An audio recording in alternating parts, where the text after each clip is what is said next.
Hello, my name is Kong Ming Yun. I'm from Assumption Smooth Prakan School. At the beginning of my inspiration about AI and robotics is come from the Iron Man 1 movies. In the movie, I saw the AIs, which name is Jarvis, and robotics that helped Tony Stark to invent something new. I got the idea that from the movie is why the robotics and AI is so cool, and I think that this is the way that I like to do it. So the main goal is I want to be robotic engineers that inventors the new things and solve the problem about environment and space to make with easy solutions.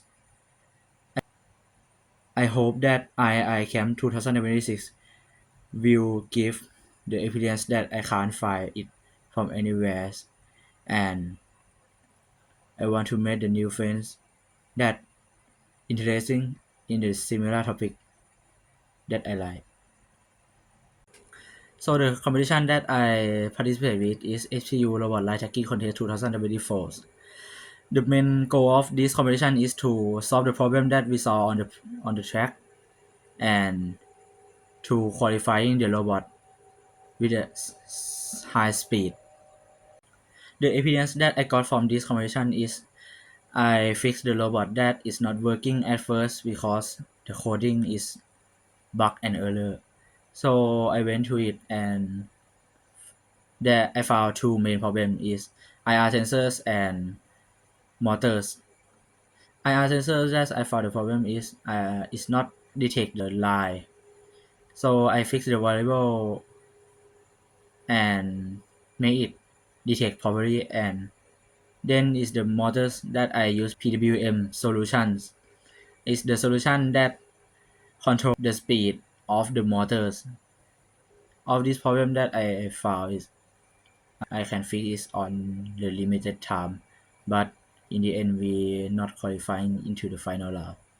If I can choose one character from the Star Wars, I will absolutely choose Ewok because I think Ewok is the small species that it might not harmful, but when you look to it, Ewok is a creative engineer. Ewok have ability to fix the problem that they saw it and to adapt the resource from what they have to solve the solutions. Example is AT-AT walkers. Ewok is have a problem with AT-AT walkers that is invading their homes. So they use the knowledge and thinking outside the box to defeat AT-AT walkers. That's why I choose Ewok, which similar to me. Thank you.